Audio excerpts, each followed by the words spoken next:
ఒకసారి మీ జేబులో పెన్సిల్ ఉన్నంత సన్నగా, కేవలం ఒక పేపర్ వెయిట్ ఉన్నంత తేలికగా ఒక పవర్ఫుల్ స్మార్ట్ ఫోన్ ఉంటే ఎలా ఉంటుంది? అదే మోటరోలా H70. చాలామంది ఏమనుకుంటారంటే ఫోన్ సన్నగా ఉంటే బ్యాటరీ తక్కువ ఉంటుందని, అలాగే పెర్ఫార్మెన్స్ తగ్గిపోతుందని. కానీ మోటరోలా ఆ లెక్కలన్నీ మార్చేసింది. దీనిలో 5000 mAh బ్యాటరీ ఉంది. అంతేకాదు స్నాప్‌డ్రాగన్ 7 జెన్ 4 ప్రాసెసర్ ఉంది. అసలు ఈ ఫోను ఎవరి కోసం? ఇందులో దాగున్న లోపాలేంటి? అన్నీ క్లియర్‌గా మాట్లాడుకుందాం. స్కిప్ చేయకోకుండా చివరి వరకు చూడండి. ఎందుకంటే ఈ ఫోన్ కొనాలా వద్దా అనేది మీకే అర్థమవుతుంది. Design and hand feel. ముందుగా దీన్ని మీరు చేతిలోకి తీసుకోగానే వావ్ అని అంటారు. కేవలం 5.99 mm థిక్‌నెస్‌తో, అది కూడా 159 గ్రామ్స్ వెయిట్‌తో 2025లో ఇంతకన్నా తేలికైన ఫోను ఉండదేమో. వెనకవైపు సిలికాన్ ఫినిష్‌తో కూడిన నైలాన్ స్ట్రక్చర్‌తో ఉంది. ఈ స్ట్రక్చరు చేతిలో మంచి గ్రిప్‌నిస్తుంది. కెమెరా చుట్టూ ఉన్న రింగ్స్ దీనికి చాలా ప్రీమియం లుక్‌ని ఇస్తున్నాయి. ప్యాంటోన్ సర్టిఫైడ్ బ్రోంజ్ గ్రీన్ రంగు అయితే కళ్ళకు చాలా హాయిగా ఉంది. ఇంత సన్నగా ఉన్నా ఇది air craft grade aluminium military standard 810H certification పొందింది. అంటే గట్టిగా పడినా తట్టుకుంటుంది. పైగా IP68, 69 రేటింగ్తో ఉండటంతో నీటి గురించి భయపడాల్సిన అవసరం లేదు. డిస్ప్లే ఒక విజువల్ ట్రూత్. చాలామంది ఎడ్జ్ సిరీస్ అంటే కరువు డిస్ప్లేలు అనుకుంటారు. కానీ మోటరోలా ఈసారి అందరికి నచ్చేలాగా ఫ్లాట్ డిస్ప్లే తెచ్చింది. 6.67 inches 1.5K AMOLED display, 120Hz refresh రేట్తో ఇది 4500 నిట్స్ పీక్ బ్రైట్నెస్కి వెళ్తుంది.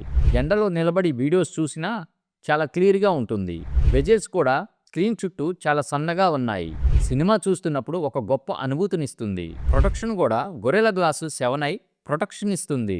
స్క్రీన్ మీద నీళ్లు పడినా సరే మీ టచ్ కరెక్ట్గా పనిచేసి స్మార్ట్ వాటర్ టచ్ ఫీచర్ ఇందులో ఉంది. Next, performance and power pack. Performance విషయంలో మోటరోలా ఒక అడుగు ముందుకే వేసింది. పాత మోడల్లో 7 జెన్ 1 ఉండేది. కానీ ఇప్పుడు స్నాప్‌డ్రాగన్ 7 జెన్ 4ని వాడారు. యాంటిట్యూడ్ స్కోర్ కూడా 1.4 మిలియన్ పాయింట్లు చూపిస్తుంది. అంటే మీరు BGMI లాంటి గేమ్స్ 120 FPSలో ఆడుకోవచ్చు. వేడి ఎక్కదు. ఇంత సన్నని ఫోన్లో హీటింగ్ ఇష్యూ రాకుండా పెద్ద వేపర్ కూలింగ్ ఛాంబర్ని అమర్చారు. దీని storage 8GB LPDDR5X RAM, 256GB UFS 3.1 storage. Multitasking చాలా స్మూత్గా ఉంటుంది. Next, camera quality. ఈ ఫోన్లో నాకు నచ్చిన మరో విషయం no fake cameras. Back side రెండు కూడా 50 మెగాపిక్సెల్తో వస్తున్నాయి. అలాగే ఫ్రంట్ సైడ్ కూడా మీకు 50 మెగాపిక్సెల్ వస్తుంది. మెయిన్ కెమెరా 50 మెగాపిక్సెల్ OISతో వస్తుంది. స్కిన్ టోన్స్ కూడా చాలా న్యాచురల్గా వస్తున్నాయి. AI ప్రాసెసింగ్ వల్ల ఫోటో తీసిన తర్వాత కూడా ఫోటోలు ఎంతో అందంగా మారుతుంది. Ultra wide angle 50 megapixel camera. ఇది కేవలం అల్ట్రా వైడ్ యాంగిల్కి మాత్రమే. మీరు 10 సెంటీమీటర్స్ దూరం నుండి కూడా మ్యాక్రో షాట్స్ తీసుకోవచ్చు. వీడియో ముందు వెనక 4K 60 FPSతో వీడియో రికార్డింగ్ చేసుకోవచ్చు. ఇది కంటెంట్ క్రియేటర్లకైతే ఒక వరం లాంటిది. Next, AI features and software. ఇది కేవలం ఒక ఫోనే కాదు, ఒక AI అసిస్టెంట్ కూడా. ఇందులో ప్రత్యేకంగా ఫోన్లో ఒక సైడు AI కీని కూడా ఇస్తున్నారు. దీన్ని క్లిక్ చేస్తే మోటో AI ట్రిగ్గర్ అవుతుంది. మీరు చదువుతున్న న్యూస్ కానీ లేదంటే మెసేజ్లను కానీ ఇది సమ్మరైజ్ చేసి బుల్లెట్ పాయింట్స్ని ఇస్తుంది. అంతేకాదు మీ వాయిస్ని టెక్స్ట్గా కూడా మారుస్తుంది. ఇందులో హెలో UI ఆండ్రాయిడ్ 16 ఉంది. 3 years వరకు మేజర్ అప్డేట్స్ని ఇస్తున్నారు. ఎలాంటి అనవసరమైన యాక్స్, బ్లోట్వేరు ఉండదు. చాలా క్లీన్గా నీట్గా UI ఉంది. Next, battery and charging. 5.99 mm బాడీలో 5000 mAh బ్యాటరీ పట్టించడం అంటే ఇంజనీర్ యొక్క అద్భుతం.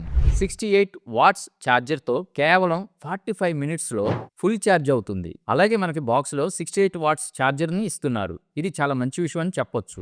వైర్లెస్ ఛార్జింగ్ కూడా 15 వాట్స్ సపోర్ట్ చేస్తుంది. రోజంతా హెవీగా వాడినా బ్యాటరీ విషయంలో ఇబ్బంది ఉండదు. ఇప్పుడు జాగ్రత్త, లోపాలు తెలుసుకుందాం. కాన్స్. అన్నీ బాగున్నాయి కదా అని వెంటనే ఫిక్స్ అవ్వకండి. కొన్ని మైనస్ పాయింట్లు కూడా ఉన్నాయి. USB 2.0 ఇంత మంచి పెర్ఫార్మెన్స్ ఇచ్చి డేటా ట్రాన్స్ఫర్ కోసం 2.0 ఇవ్వడం కొంచెం నిరాశపరిచింది. No telephone lens. దూరం నుంచి జూమ్ చేసి మనం ఫోటోలు తీయలేం. దీనిలో ప్రత్యేకమైన జూమ్ లెన్స్ లేవు. ఇది కేవలం డిజిటల్ జూమ్ మాత్రమే. ర్యామ్ విషయానికి వస్తే కూడా కేవలం ఇది 8GB ర్యామ్తోనే వస్తుంది. కనీసం 12GB ర్యామ్ ఆప్షనల్గా ఇస్తే బాగుండేది. ఫోన్ చాలా స్లిమ్‌గా ఉంది కాబట్టి హెడ్‌ఫోన్ జాక్ కూడా లేదు. టైప్ సి గాని, బ్లూటూత్ గాని యూజ్ చేసుకోవాలి మనం. అలాగే ఐఆర్ బ్లాస్టర్, ఎఫ్ఎం రేడియో కూడా లేదు. చాలా మందికి ఇది పెద్ద విషయం కాకపోవచ్చు గానీ, కానీ ఇండియన్ యూజర్స్‌లో చాలా డిమాండ్ ఉంది.